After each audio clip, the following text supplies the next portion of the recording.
And when you have gratitude, that's a cure for contentment, because that means you're grateful for what you have. Now, people ask me specifically, they never have enough money.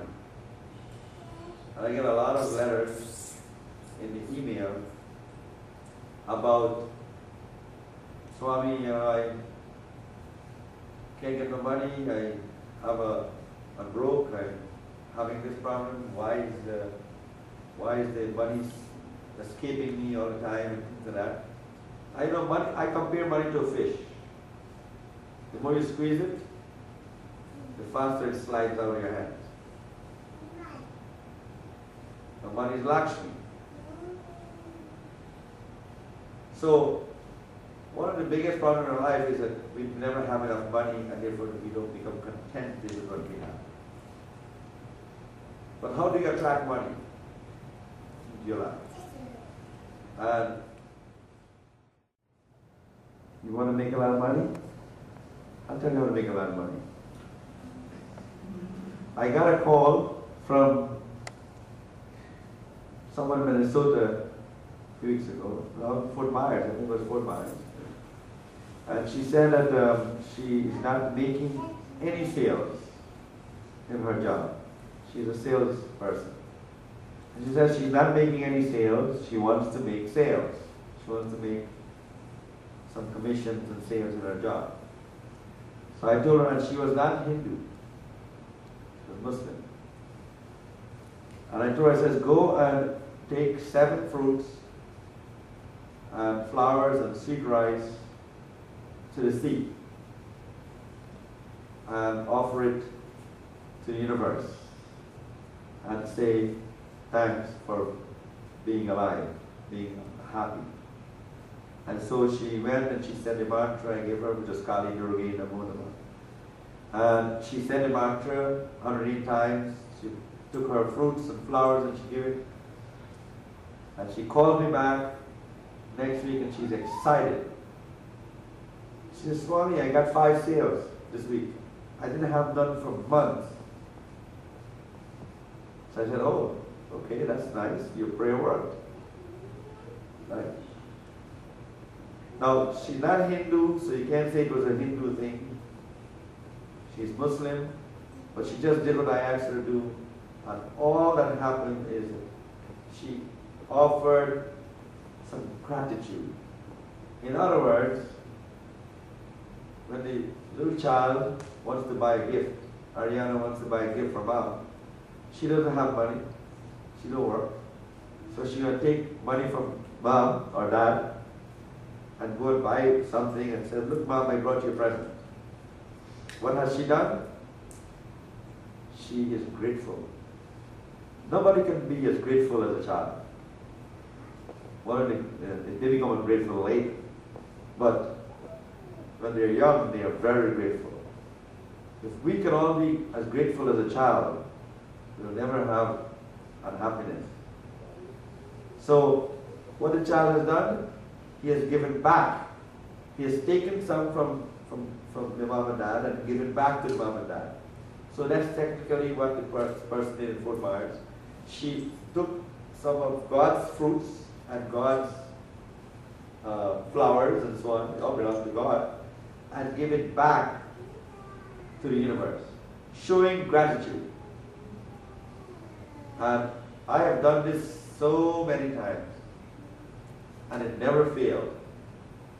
They will come and they will tell me that they're out of a job. They can't find a job. And I said, you have been taking all the time, but you have never given. So don't give back some. So that's when I tell somebody to do a mantra, when I tell somebody to give fruits and flowers, when I tell somebody to do a puja, the purpose of all that is to give back. So it's not just doing a puja just for the puja's sake. Just for, okay, I don't want God to be angry with me, so I'm going to make sure I do Lakshmi puja and Ganesh puja and all kind of puja. No, that's not the reason. The reason why you're doing the puja is to give back. So puja is really to give back to the universe. But if you do that, you'll never be broke. You know how to say God help those who help themselves? Well, you can pray all you want. You know? Like last night I was at Lewis's store. Out. I was at Lewis's meditation last night, and there was lots of people praying. They were doing meditation, and I saw that everybody is praying so with good heart, great heart. They're doing it with nice mind and heart and everything. But something was missing, because if they're doing that every week, they should be millionaires. So what's missing?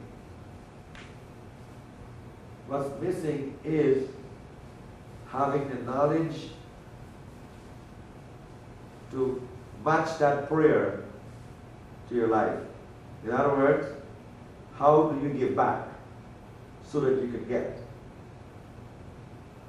Now, one of the things we should learn is that when we do prayer, we cannot wear black clothes. If you wear black clothes, prayer will not happen. Negative things will come to you. Another thing also when you're doing prayer, and if you want to get closer to the universe, don't eat red meat. Carne roja. If you eat that, that will affect you also from getting money. Because you're taking. So if you're already taking, that means you already got it. We don't need to give you more. God doesn't need to give you more. So therefore, you take less so that you can get more. See, I always make sure everybody owes me. I don't like to owe anyone else. If they owe me, then God owes me. So how do I make sure that? I make sure I always do some good stuff, good deed. Because why? In karma-wise, if you perform something helpful to someone, they owe you in karma. And that's the best way to do it. So I like to feed them. It's one of the biggest ways of getting good karma is to feed people. See? Give them food. That's why in Indian tradition, in Indian culture, whenever you go to an Indian person's home, they always give you something to eat. Because that brings happiness into the home, brings contentment in the home, brings wealth and riches in the home. And you'll never be out of food. Try it. I've never spoken about that here, but whenever someone comes to the house, give them something to drink and something to eat. Right, Lewis? And you should never be out of prosperity. Now I have practiced that in my life myself, but more so my Sita. That she always will make sure that the people get something to eat. So that way she gets to get all the things she wants. And she does it with great heart. So you also must practice it that way. You know? And when someone, for example, comes to eat at your home, if they come with a bad luck, bad mind, mente malo, and you give them something to eat and drink, that eliminates the karma of them cursing at you or doing something to you or hating you for some reason or bringing any bad luck. Give them something to eat. Okay?